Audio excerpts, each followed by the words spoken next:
La inversión promedio por año ha sido de 300 millones por año. O sea, estamos hablando de 100 años. 100 años. Y en 100 años habrá 100 años, tendrás... No, estaremos... Ya, o sea, claro, la brecha 100 años duplicada. para estar como deberíamos estar ahorita. hoy. Entonces, lo que necesitamos, y eso es justamente lo que nosotros lanzamos la propuesta al Ejecutivo, queridos amigos del Ejecutivo, no vamos a cerrar esa brecha. Y las personas van a seguir con ese colegio que no está mal, esa posta que no existe. Lo que ha ocurrido es que en términos reales, la manera como se ha distribuido el presupuesto a los municipios y en este caso concreto a los gobiernos regionales ha sido, por así decirlo, discriminatorio. Está en nuestros estudios el gobernador de Lambayeque, Jorge Pérez. Bienvenido. Nicolás, un gusto saludarte bien. En realidad son cosas que tenemos que hablar porque es parte de la gobernabilidad y la gobernanza de este país y definitivamente para nosotros nos resulta un poco difícil caminar cuesta arriba cuando deberíamos de mirar las cosas de una manera distinta cuando pongamos la cancha pareja. Lambayeque, pues sin canon, sin sobrecanon y sin regalías mineras, está por encima de muchas que sí tienen estos ingresos extraordinarios. Estamos en el puesto 7 de competitividad, pero lo más importante en este momento es darnos la gran oportunidad, Nicolás, de poder afianzar el presupuesto público mediante iniciativas privadas. Eso es lo más importante, o sea, no solamente mirar el presupuesto destinado desde papá gobierno, sino también estimular a que las empresas puedan ir trabajando respecto a iniciativas privadas cofinanciadas. Por ejemplo, una carretera que vale 100 millones de soles, el Estado pone 50 y el privado pone 50, pero hay algo adicional, la empresa hace y después lo cobra. Entonces, tienes la obra adelantada, es una maravilla en realidad. En lo que es obra por impuesto, lo mismo. Obra por impuesto, la empresa hace la iniciativa o el gobierno regional, el gobierno local hace el planteamiento, la empresa viene con sus equipos técnicos, con sus ingenieros, todo lo demás, con la Contraloría al costado, hace la obra adelantada y después se le grava el impuesto a la renta. Entonces, hay mecanismos en la que de repente en este momento, por ejemplo, te lo doy como cifras en Lambayeque, estamos afianzando 9.000 millones de soles de trabajos de alianzas público-privadas. Si nosotros estaríamos esperanzados en los 800 millones que nos transfieren para obra, pues definitivamente no habría forma de poder cerrar las brechas y no darnos la oportunidad de dar ese gran salto a la competitividad económica. Claro, porque incluso yo creo que un ejemplo de lo que no debe ser es lo que ocurrió en la autopista de Lima-Ica, ¿no? Que ha demorado una eternidad, que además nos cobraban peaje por una obra que no estaba terminada. Era, lo que te da la sensación es que tú con tu peaje ibas pagando la realización de la obra. Ahora, la justificación es que no se había resuelto el tema del saneamiento físico legal, habían terrenos que o sea, se había entregado la concesión y no estaba resuelto el tema de la vía, ¿no? Pasa en Lambayeque, Covisol, ¿no? Es justamente lo mismo. Ahora, esas son situaciones específicas que se tienen que corregir. Por ejemplo, los aeropuertos del Perú.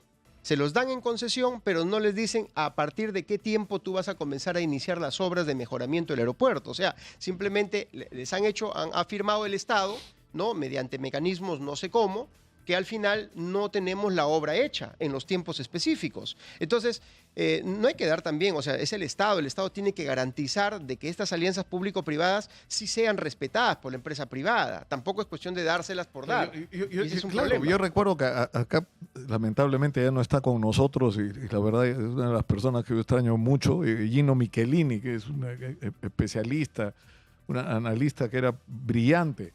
Y él decía que el sistema de concesiones, como es en todo el mundo, tiene que ser que viene la empresa privada, pone el dinero, hace la obra y cuando termina la obra recién empieza a cobrar el peaje cuando toda la obra está terminada. Acá él decía, no solamente hay un problema con que cobran antes, primero, sino que en segundo lugar, lo que cobran. Entonces él decía, hay fórmulas matemáticas donde tú calculas cuánto está invirtiendo y cuánto tiempo vas a necesitar para recuperar tu inversión y para tener una ganancia razonable. Y al final de ese periodo, la obra revierte al Estado, que es para quien has hecho la obra, ¿no es cierto? Y esa es la discusión que debemos de tener ahorita en el Congreso. Esa es la discusión que debe tener el Ministerio de Transporte, porque eso no se ha corregido. Sigue tal cual. O sea, la empresa privada todavía está poniendo esas formas que vienen arrastrándose muchos años y creo que el Estado tiene que garantizar. Ahora, lo que hemos visto en la realidad es que algunas concesiones se han hecho la obra y creo yo que el Estado sí debe estimular que esas empresas sigan haciendo obra porque han garantizado que el presupuesto que ellos iban a poner se lo han hecho. Pero hay otras que simplemente han pasado los años. En el caso de Lambayeque han pasado más de 12 años y tienen más que el 40% de la obra, pero cobran el 100%. Pero están cobrándote el peaje ya como si la obra estuviera terminada. Así es. Y claro, cuando tú vas hacia atrás dices, la culpa es de la empresa. No tanto así, porque es el Ministerio de Transporte quien debió liberar los predios para dárselo a la empresa. Y pareciera que fuese ahí como que estuviera concertado para que las cosas ocurrieran como están ocurriendo. Ahora, el tema es que es decir, no estamos poniendo en la agenda, porque es decir, nuestras brechas son enormes, el déficit de infraestructura, de educación, de salud pública, de saneamiento son gigantes. Entonces esto, si seguimos aplicando no solo los montos que el Estado está invirtiendo, sino los procedimientos que se usan, no vamos a terminar nunca. Un ejemplo. Lambayeque tiene una brecha aproximadamente de 335 mil millones de soles. Una brecha, o sea, agua, desagüe, pistas, veredas, colegios, salud y todo lo demás. La inversión promedio por año ha sido de 300 millones por año. O sea, estamos hablando de 100 años. 100 años. Y en 100 años habrá 100 años, tendrás... No, estaremos... Ya, o sea, claro, la brecha 100 años duplicada para estar como deberíamos estar ahorita. Hoy. Entonces, lo que necesitamos, y eso es justamente lo que nosotros lanzamos la propuesta al Ejecutivo, queridos amigos del Ejecutivo, no vamos a cerrar esa brecha. Y las personas van a seguir con ese colegio que no está mal, esa posta que no existe, esas carreteras que no hay, esas presas de regulación para almacenar agua que necesitamos ahorita no hay, ese aeropuerto tampoco. Entonces, lo que se necesita es hacer una ley de contrataciones ágil, adecuada, pero donde el Estado con el inversionista gane, que sea un win-win verdadero, o sea, un ganar-ganar real, no un perder para el Estado y un ganar para el inversionista. Entonces, esa es la discusión que debemos de poner ya el 25, porque además ya nos iremos todos en 2 años y la pregunta es ¿qué hemos avanzado? Entonces, por eso es que a mí me urge trabajar esto con Proinversión, con el Ministerio de Economía, para de una vez por todas definir que los nuevos contratos, que las nuevas adendas, que las nuevas estructuras estén definidas claramente en el desarrollo. Hace un rato hemos entrevistado al alcalde de Chancay y hablábamos sobre la diferencia. Es decir, el puerto de Chancay se ha construido, estaba proyectado en 4 años, se construyó en menos. Y costó exactamente lo que se había proyectado que iba a costar y la obra está muy bien hecha. O sea, no hay ninguna objeción a la calidad de la obra. ¿Y cómo ha sido posible? Porque fue un negocio entre privados. Es decir, el Estado prácticamente no tuvo una intervención, sino en las licencias de construcción y en esto, ¿no es cierto? Donde la actitud, hay que decirlo, de la Municipalidad de Chancay fue muy proactiva. Y uno de los retos que hay ahorita en la región Lima es que hay que construir 800 kilómetros de carretera.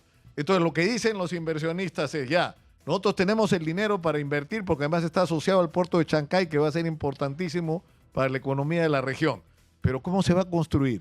¿Con los criterios con los que se ha construido el puerto de Chancay o con los criterios con los que contrata el Estado peruano? Si lo hace el Estado peruano, la obra ya no va a costar 600 millones de dólares, va a costar 2.000. Y no se va a hacer en 3 años, sino en 12, sino en 15. Porque esa es la realidad de cómo se hacen las cosas en el Perú. Pero hay algo maravilloso justamente respecto al puerto de Chancay. Lambayeque está lanzando el próximo año su puerto de Eten, que le dará cabotaje, mediante cabotaje, que significa recolectar toda la mercadería del norte del Perú y trasladarla y de Brasil, porque estamos fortaleciendo la mancomunidad nororiente del Perú con Brasil mediante la carretera Irsa Norte, Iquitos, Manaus, y por ahí, obviamente, concentrar una fuerte cantidad de granos. Brasil produce cerca de 40 millones de toneladas de granos, sobre todo soya, y el 80% de esos granos se va hacia la China. Y para ellos resulta muy difícil irse por el canal de Suez, por el problema palestino con árabes, o el otro de Panamá, por el canal de Panamá, por el lago Gatún, que está cada vez más seco. Entonces, para ellos están ahorita garantizando 10.000 millones de dólares para conectarse con Perú. Entonces, en este momento tenemos que sentarnos de una vez por todas para agilizar las obras mediante iniciativas privadas. Yo creo que esa es la discusión en la que hay que entrar ahora, porque si no producimos una reforma del Estado, una reforma del sistema de contrataciones, vamos muertos. Tenemos que terminar por hoy, gobernador. Y el reglamento está en manos del Ejecutivo. Vamos a la pausa mejor para terminar bien esto, porque esto de lo que estamos hablando es realmente trascendente. Antes de la pausa, un mensaje para ustedes. En Surco Salud te encuentras más de 35 especialidades a las que puedes acceder sin citas y a un costo social. Para más información puedes llamar al 01713-0301. Repito, toma nota, 01713-0301. 35 especialidades sin citas y a un costo social, porque en Surco Salud cuidamos de ti. Estamos en Exitosa 95.5 en la FM en Lima, canal 34 en Movistar. Volvemos.